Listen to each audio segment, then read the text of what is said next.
can be the destroyer of this world, or you can be its savior.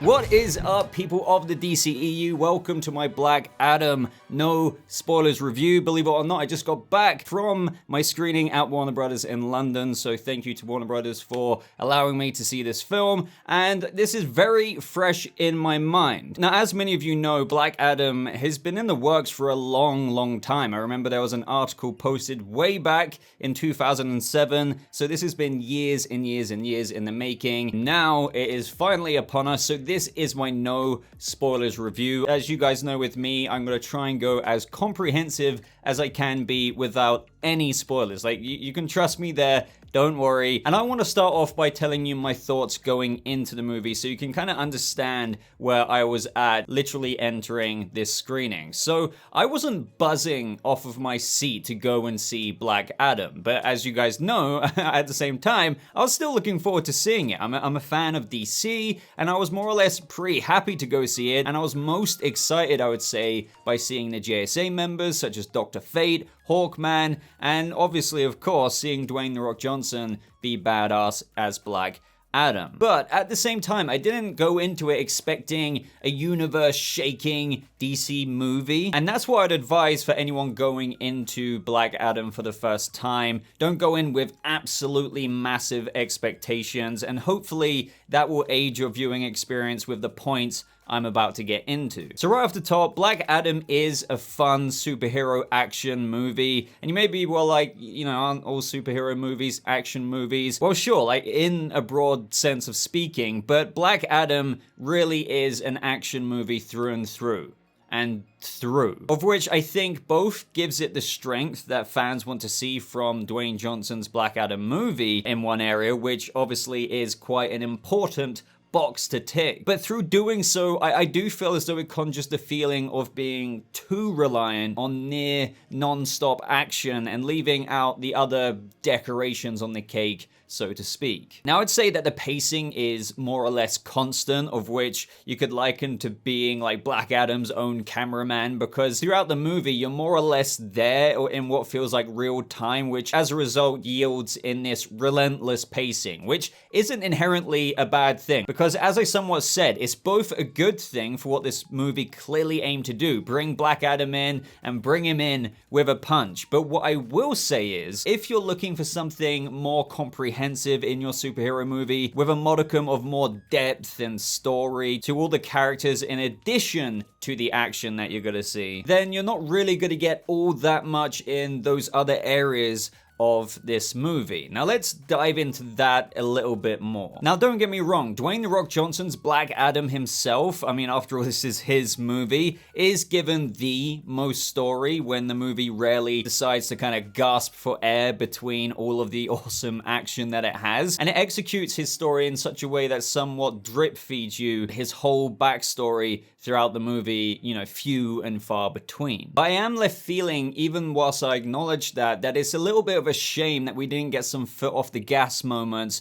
to dive into some of the other aspects that the movie introduced. Now, Dwayne Johnson himself as Black Adam definitely works. I do want to say I was cautiously optimistic here for his portrayal of the character. He's more stoic, you could say, in his execution, especially after waking up in a strange present-day version of his Kahndaq after like 5,000 years. And I have to say that Dwayne Johnson does effortlessly fit into the barrage of action that his character is constantly, and I mean constantly, involved in. While saying that, you do still obviously get some story for the other characters and JSA members, of which I'm sure a lot of you are anticipating, such as Dr. Fate, Cyclone, Atom Smasher. But one way, and I have weird analogies here, I think if you're new here, you might have to get used to that, is that it does feel as though you're quick starting a video game, where it kind of feels as though sometimes in certain video games, they just give you a quick text box of a character rather than this fleshed out cinematic, which once again clearly does suit the movie that this is trying to be, as the JSA are just thrust into the action, but you might not get the extra detail from them that you maybe would have liked to have seen. So with me, and again, as much as I enjoyed the JSA in Black Adam, and I'll get into why more specifically in just a moment, in another video game analogy here, they don't exactly feel like main quest characters, so to speak, with main story missions. They feel like with the attention they get in this movie, more companions for your character, those NPCs in the video game that you wish the developers had written more for because you're so intrigued by them. And the foundation seems so cool, but alas, you're always left wondering what that depth could have provided for those characters if it was provided. The thing is, and this is a sentiment I feel like I'm going to be echoing a lot, like, hey, the JSA are there and they're cool, and that's what really this movie is. It feels as though to me that when I was watching Black Adam, due to the magnifying glass being adjusted to focus on the full throttle of the movie's pacing, that a lot of the smaller slithers of narratives for characters and themes in the movie dangled in front of you sometimes are just kind of cast to the wind because of another action fast-paced kind of moment, never realizing the subplots, for example, full potential, nor packing the intended punch they clearly conceived with said plot thread or theme. So to get to like the bottom line of that, you get awesome fights and combat, like you really do, especially with Black Adam. His speed is intense and it's very reminiscent of the awesome action that you get in Man of Steel, with showing the capability of speed punches, if you will, with beings of abilities like this. The JSA powers are great, and so is the casting for all of the characters, especially Pierce Brosnan's Dr. Fate and Hawkman, who really shine in their roles. Not to say that Quintessa Swindell's Cyclone and Noah Centineo's Atom Smasher didn't or anything, but to make it sound a little bit more simple here, Dr. Fate and Hawkman were the two of the JSA characters that the movie seemed to try and put a bit more effort of giving a modicum of depth to, which I do want to acknowledge is a big bonus of the movie for me. Pierce Brosnan slips into the role of Dr. Fate as if he's been playing it for years, and the latter part of the movie offers a particularly awesome moment for his character that I think a lot of people will enjoy. Aldous Hodge plays a great Hawkman. He looks the part. He looks incredible, in fact. I love the armor, and fits into the world of the DCEU as a JSA pillar extremely well. Quintessa Swindell's Cyclone and Noah Centineo's Atom Smasher are charming. They're definitely complementary to the movie, not leaned into as much, but do offer for some good scenes and chemistry, particularly between these two. But going back to like what I was saying before I get too distracted again, you may think to yourself after like hearing this, or maybe even seeing the movie, well, that was a fun flick. And it is in many ways. It is hard to try and be critical in a non-spoiler review, so this is why I don't really want my words to be misconstrued here, but I feel like as much enjoyment you can get out of these things that I'm mentioning, there are truly aspects of the movie that are much to be desired. So here's another analogy for you. Don't worry, it's not a video game one, but Black Adam, the movie itself, feels shiny on the surface, like something that is gold plated, but it doesn't make it gold all of the way through. I mean, you may love a gold plated ring, you may even be wearing one right now, but nevertheless, it's plated with the base metal of copper foundations,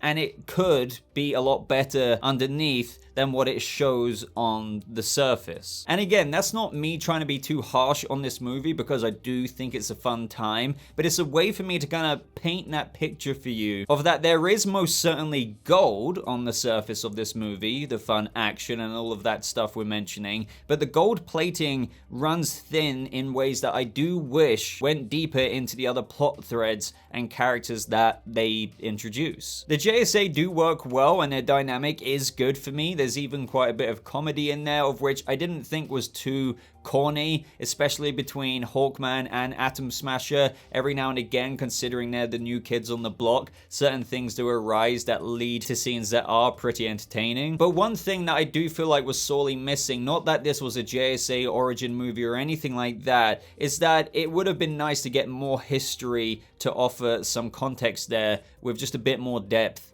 to the JSA. But as it seems, all I could really gather from the JSA in the movie was very little. Like, Hawkman is more or less one of the pillars at the top of it, has worked with Dr. Fate for a long time, so he's been a member and is a member. But Cyclone and Atom Smasher, as I said, are the new kids on the block, but there's no semblance of remotely any other member, which is okay and fine, by the way. But some context to the history of this crime-fighting team within that of the DCU would have been some nice padding for the movie, another layer to them that would have just added something more to be appreciated. After all, in the movie, it is acknowledged, and don't worry, this isn't a spoiler, but that the JSA maintains stability in the world more or less and have been for a while. But as awesome as their appearance and scenes in the movie are, it does feel as though they entered the command in the computer console / Spawn JSA. And other than that, you don't really get a whole lot more. They're just thrust in there. Now, the other characters of whom I would say, I guess, are more focused on than some of the others we've already spoken about are Sarah Shahi's Adriana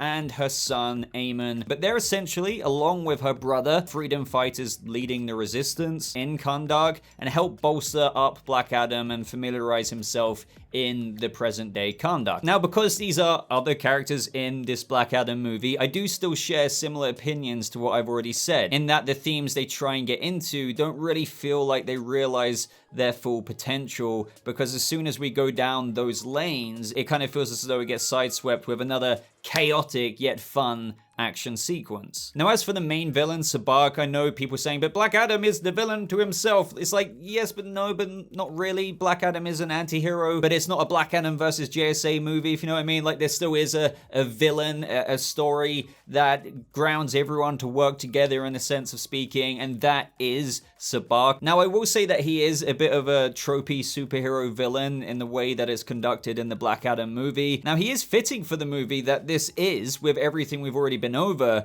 but again, there's pretty much little depth there. I will say that the motivation behind specifically Sabbac's character and what Sabbac is doing in the movie couldn't really get any simpler, and they kind of just run with it. Now, there is some motivation for Black Adam himself wanting to go up against Sabbac other than the obvious danger that he presents, which again just kind of calls back to the character who has the most depth, and as I mentioned earlier, that is Black Adam himself, obviously. And so it's like, at a point, okay, gotta stop the bad guy, leading into a bit of a usual beat 'em up type action. They do put some effort in there in terms of what repercussions the danger of Sabbac has, which does lead to some profound scenes in this movie with a couple of JSA members, and you'll know it when you see it. But just to reiterate here, again, all of this with Sabbac that I'm talking about right now comes under the umbrella of how this movie seems to capitalize on the tropes of certain superhero movies. Black Adam kind of just embraces that. It wields it as a strength with the weaknesses that come with it, with no shame at all. And that might work for people. It really might. They might find it like completely a flawless movie. But it also might not work for a lot more. I'm not saying that a lot more people will find it crap. I'm just saying the whole not working for a lot more people,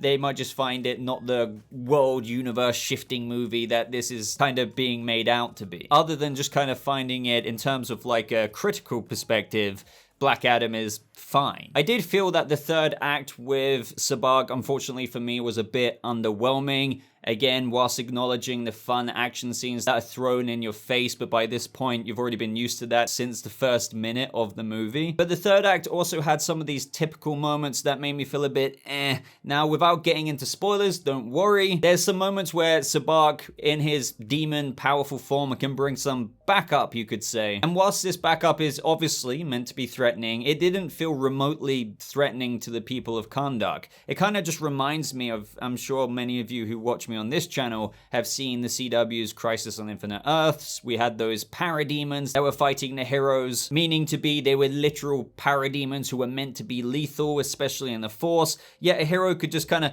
close their eyes and just poke their finger up into the air and they would just go poof into a bit of black smoke, and I guess they would die. And with what I'm trying to explain here in Black Adam, with the backup, I guess you could say, it's just a similar feeling, which is intended to elevate up the subplot of resistance in Kahndaq and focus on the danger that Sabbac brings, but it just kind of feels redundant. Sabac's backup forces end up feeling not threatening in the slightest, and the theme of the people of Kahndaq uniting also feels not as authentic as it could have been. Yet, as I was getting into earlier, if we didn't have so much action all the time and with this pacing, maybe these other plot threads, these other subplots could have been given a little bit more to make them feel a little bit more authentic by the third act / the ending of the movie. Now, where the movie ends up most definitely sets a firm position for Dwayne Johnson's Black Adam in the future, most certainly cementing in the anti-hero who has adjusted his sights to what present day life is like, I guess you could say, all without deviating too far away from the character he is at his core, which I think should make a lot of people happy. Black Adam does grow in the movie, but he still most certainly isn't a hero by the end of it, which does make you want to see where this character can go in the future with where, again, things are left off. It's just that Black Adam's debut in the DCEU, even though it leaves me with a character of whom I do want to see more of, I want to see Dwayne back as Black Adam, and it provides a fun time. It just provides a fun time with not as much substance as what, again, I don't want to compare it to every other superhero movie, nor does every superhero movie need to have so much substance. It needs to go here, it needs to go there. It's like 20 minutes into the JSA back history or backstory or whatever. I'm not saying that, but when you see it, it's just more or less one thing most of the time, and as a result, you can't help but want to see these other things or feel like they are left to be desired in quite a few areas that are somewhat lackluster in the script. But as for the end credits, well, yeah, you all know. Do I really need to say much here? I mean, this is no spoiler review, so I'm not going to say anything, but yeah. So overall for me, I do feel like Black Adam is a relentless action thrill ride, so to speak, with a pacing that really won't make you want to go anywhere but your seat, because with how fast this movie goes, with so many things happening, if you did go to the toilet, you would have actually missed quite a bit. But I just hope that with any future installment, if we get it, or even if it's in some way, shape, or form with Dwayne Johnson's Black Adam, that it brings that fun, bold, awesome action flick that we got in this first installment, but also with it a more focused story, if you will, that hones in on all of these other areas that I do feel were transparently lacking in the movie. Now, sure, not everyone may agree with me there. They might come back and comment on this saying, Boba, what are you on about? But when I try and look at it comprehensively,